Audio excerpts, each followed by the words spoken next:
Hi, everyone. Thank you so much for listening in today. My name is Diana Miller. I'm a fisheries biologist with the Wyoming Game and Fish Department in the Upper Snake River drainage here in Wyoming.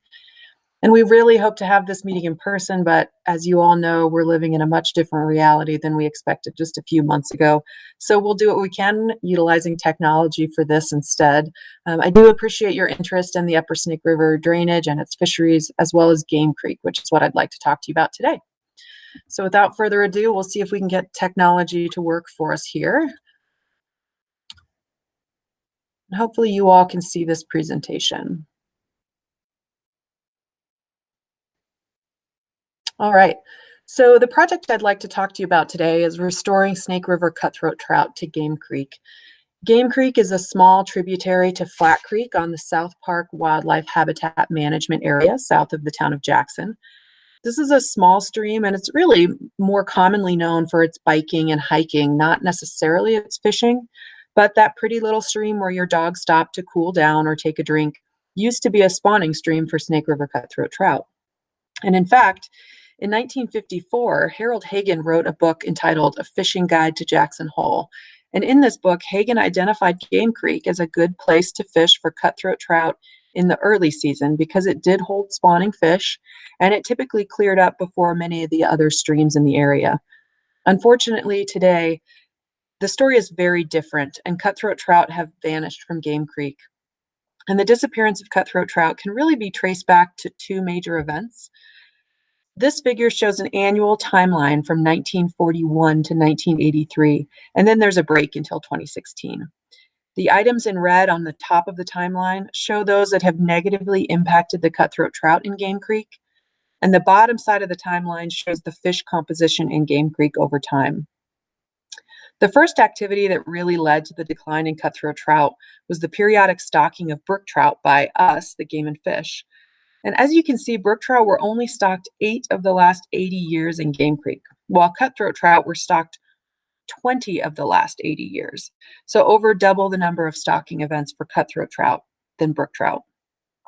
And sampling records really show that the very first stocking of brook trout in 1954 really didn't do that much to negatively impact the cutthroat trout population.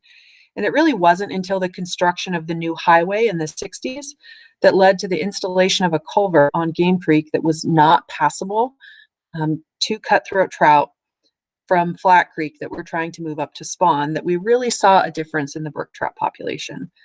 We really don't have a whole lot of sampling data in the 20 years following that new culvert, but we do know that brook trout were stocked only 5 times in the next 20 years. And then by 1980, the fish population in Game Creek was only 8% cutthroat trout, 92% brook trout. An additional 2 stocking events and 35 more years, and cutthroat had disappeared entirely from Game Creek. Now, Game Creek is not alone in this. It's just one of many examples of streams across the Rocky Mountain West that have been taken over by brook trout. Brook trout have been introduced by state agencies throughout the West in an attempt to diversify fisheries and provide additional opportunities for anglers. But really, at the time of stocking, the impacts of this brook trout stocking was really unknown. Brook trout are adapted to the small, cold streams where cutthroat trout are native. And since brook trout are fall spawners, they tend to grow to a bigger size more quickly, and then they're able to outcompete juvenile cutthroat trout for space and food resources. And this is particularly true in streams that have lost the migration of cutthroat trout from other larger stream networks. And generally, this loss of movement is due to man-made barriers in streams like culverts or even dewatering. And it's believed that the spawning migration of cutthroat helped to supplement the resident cutthroat population in the face of this brook trout invasion. However, with the migration cut off, the resident fish are really unable to maintain their population in the presence of brook trout. And here in the Upper Snake River drainage, cutthroat trout really do still dominate the majority of streams despite historic brook trout stocking. This is likely due to our large connected stream and river network. There are very few places in the range of any cutthroat trout subspecies that can boast about the connectivity of their waterways like we can here. We really live in a very unique place that has allowed arguably the world's largest intact population of cutthroat trout to thrive. However, we do still have populations of brook trout in streams like Game Creek throughout the Upper Snake River drainage. and changes in our environment, including changes in weather patterns and stream temperatures, could upset the balance and give brook trout the upper hand, threatening our rare and prized cutthroat population. And Flat Creek is a really great example of what we have to lose. Flat Creek on the National Elk Refuge is considered a trophy Snake River cutthroat fishery. As many of you know, anglers travel from across the West to fish this stream and enjoy the challenge of catching a beautiful Flat Creek cutthroat. Brook trout were first documented in Flat Creek in 1976, and they've really maintained a low-level presence ever since. Numerous habitat improvement projects have really focused on reducing that brook trout population and increasing habitat for Snake River cutthroat. And luckily, these projects really do seem to be helping. This is a population estimate data for trout in Flat Creek on the National Elk Refuge. The black bars indicate the cutthroat population, and the gray bars indicate the brook trout population. As you can see, cutthroat do continue to dominate this system, but it really wasn't that long ago, only in 2010, that we saw a spike in the brook trout in Flat Creek. Luckily, habitat projects and active management against those brook trout have helped to reduce the population once again. However, brook trout do continue to be a threat to this amazing fishery, and populations in places like Game Creek continue to provide a source of brook trout to Flat Creek. By removing this source of brook trout from Game Creek, we have the opportunity to reduce the threat to this trophy cutthroat fishery. Unfortunately, removing a fish species from a stream is not an easy endeavor. The Game and Fish Department is proposing to utilize rotenone for this purpose. Rotenone is the only method, other than dewatering, that can consistently eradicate entire fish populations. It's been used in North America to control fish populations since the 1930s, and it's been registered specifically for this purpose since the 1940s. Several species of threatened or endangered fish actually owe their continued existence to the use of rotenone. This includes some subspecies of cutthroat trout, as well as things like golden trout and pupfish. Rotenone is absorbed through the gills, and it inhibits the oxygen uptake in the cell mitochondria, so it's very selective to gill-breathing organisms. Rotenone is a botanical pesticide that's registered by the EPA for fish removal in lakes and streams. Rotenone itself is actually a chemical found in the roots of a South American plant in the bean family, and historically, indigenous people actually applied rotenone to water bodies either as a mash or a juice in order to kill fish for food. It's very poorly absorbed into the gastrointestinal system of humans, and it is destroyed during cooking.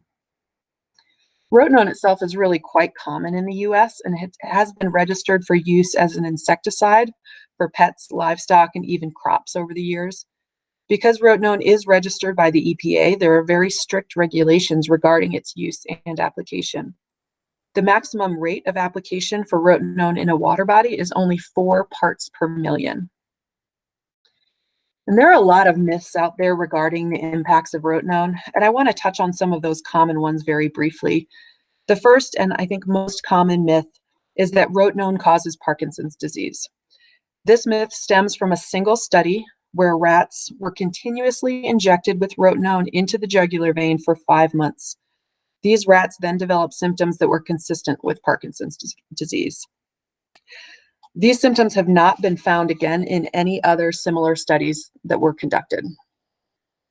The second myth is that rotenone causes cancer, and really there is nothing to link the use of rotenone to cancer, not even a single study like the Parkinson's example. And then finally, the last myth I'd like to cover is that rotenone contaminates drinking water. In California, 26 wells were tested for the presence of rotenone following chemical treatments. The water was tested anywhere from 1 to 456 days following the treatment, so over a year later, and no rotenone was ever found in any of the wells. In fact, rotenone generally travels only about 2 centimeters into the soil, depending on soil type, so very, very shallow into the soil. Now, removing a population is not an easy task, and it can really only be done under the right conditions.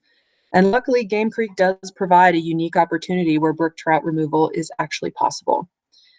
First, the stream is only 5 miles long, and it's located entirely on public lands. There are only 2 surface water right holders on Game Creek, one of which is the Wyoming Game and Fish Department. And we've been in discussions with the other water right holder, as well as other water users with wells in the area over the last year or so. These water users are all supportive of the proposed treatment of Game Creek with rotenone. Additionally, the old highway culvert that was installed in the 1960s has been removed, and it's been replaced with a passable fish culvert, allowing Cutthroat to access Game Creek for the first time in over 60 years, and it provides additional support for a self-sustaining population of cutthroat trout in the future. So the Wyoming Game and Fish Department is proposing to apply rotenone to Game Creek in 2020 and 2021. Applying rotenone in 2 subsequent years will allow for the assurance of a complete removal of the brook trout population. Rotenone will be applied to the stream for 8 continuous hours in one day to ensure that all brook trout are exposed to the chemical. The rotenone will be applied at a rate of 1 to 1.5 parts per million. And if you remember back to a previous slide, the maximum application rate is 4 parts per million. So we're actually well below that maximum rate threshold that the EPA designated. The treatment will take place in late August each year. This allows us to treat during the low flow period so we can use the smallest amount of rotenone possible. And rotenone is actually also more effective in warmer water, which allows us to use less rotenone if we treat in August when water temperatures are high. Additionally, if we can treat Game Creek prior to the spawn, we don't have to worry about eggs in the gravel. So in order to protect downstream fisheries, the rotenone will be detoxified prior to entering Flat Creek. After the treatments are complete, Snake River cutthroat trout will be stocked back into Game Creek. This will really happen in 2 phases. The first is to plant sub-catchable fish into the pond for 2 to 4 years in order to provide some fishing opportunity and a jump start to the population. And the second phase is to plant eyed eggs into the stream to promote a self-sustaining population into the future. And really by 2022, our goal is that your dogs and bikes are spooking cutthroat trout from deep pools instead of brook trout, and that this small stream is helping to provide even more of these native fish to both Flat Creek and the Snake River.